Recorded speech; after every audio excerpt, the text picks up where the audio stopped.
15 বছরের স্বৈরাচারী শাসনামলে প্রকাশ্যে রাজনীতি করতে না পারলেও সরকার পতনের পর দিন দিন বেড়েই চলছে জামায়াতের জনপ্রিয়তা।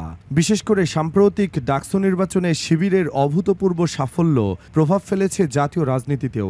ধর্মপ্রাণ মুসলিমদের পাশাপাশি লিবারেল মুসলিম এমনকি ভিন্ন ধর্মের সদস্যদেরও পদচারণা বাড়ছে জামায়াতে ইসলামীতে। অনেক জায়গায় দেওয়া হয়েছে ভিন্ন ধর্মের লোকজনের আলাদা কমিটিও। তবে কি হিন্দুদের জন্য আলাদা শাখা বা সহযোগী সংগঠন খোলার দিকে হাঁটছে জামায়াত? এবারের ডাকসু নির্বাচনে শিবিরের প্যানেল থেকে সর্বমিত্র চাকমার অংশগ্রহণ বেশ আলোচনার জন্ম দিয়েছিল বিভিন্ন মহলে। শুধু অংশগ্রহণ নয়, কার্যনির্বাহী সদস্য পদে এমন অমুসলিম প্রার্থীর বিপুল ভোটে জয়লাভ সবাইকে তাক লাগিয়ে দিয়েছিল। তবে আরও বড় অবাক করার মতো তথ্য হচ্ছে, দেশের বিভিন্ন প্রান্তে সনাতনী ধর্মাবলম্বীরা দলে দলে যোগ দিচ্ছেন জামায়াতে।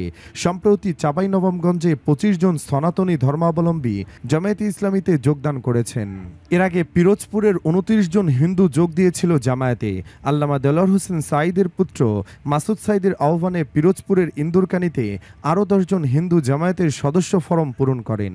রংপুরের পীরগাছায় সদর ইউনিয়ন শাখার বাংলাদেশ জামায়াতে ইসলামীর কমিটিতে হিন্দু সদস্যদের নাম ঘোষণা করা হয়।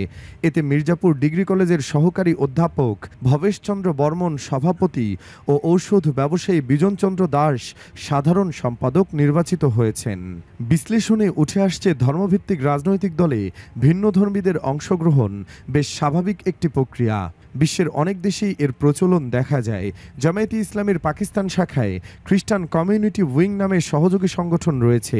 লেবাননের হিজবুল্লাতেও রয়েছে খ্রিস্টান ও দ্রুজ সম্প্রদায়ের অংশ নেওয়ার সুযোগ। তবে জামায়াতে ইসলামীর আমির ডক্টর শফিকুর রহমান জানান, জামায়াতের হিন্দু শাখা বলে আলাদা কোনো শাখা নেই, বরং সনাতনী সম্প্রদায়ের সহযোগী সদস্য জামায়াতে বহু বছর ধরেই আছে। সংখ্যার হিসাবে যা 1 লাখেরও বেশি। জামায়াতের হিন্দু সদস্যদের কখনো ইসলাম গ্রহণের দাওয়াত দেওয়া হয় না বলেও জানান তিনি, বরং ইনসাফ এবং সাম্যের রাজনীতিতে কোনো হিন্দু সদস্য যদি আকৃষ্ট হন তাদের স্বাগত জানায় জামায়াত। কমিটি গঠনের বিষয়ে পীরগাছা উপজেলা জামায়াতে ইসলামীর আমির মোস্তাক আহমেদ বলেন, জামায়াত মূলত অমুসলিমদের নিয়ে কিছু সেবামূলক কাজ করে। তারই প্রেক্ষিতে সেদিন সদর ইউনিয়ন জামায়াতের উদ্যোগে হিন্দু ভাইদের নিয়ে একটি মতবিনিময় সভার আয়োজন করা হয়। ওই বৈঠকে হিন্দু শাখা নামে কোনো কমিটি গঠন করা হয়নি জানিয়ে তিনি বলেন, সামাজিক সেবাগুলো অমুসলিমরাও যাতে পায় তাই সেখানে অমুসলিম নাগরিক সেবা কমিটি গঠন করা হয়। এ ধরনের নাগরিক সেবামূলক অনেক কমিটি আগেও ছিল। জামায়াত প্রকাশ্যে কাজ না করার সুযোগ থাকায় কমিটিগুলো সচল ছিল না বলে মন্তব্য করেন তিনি।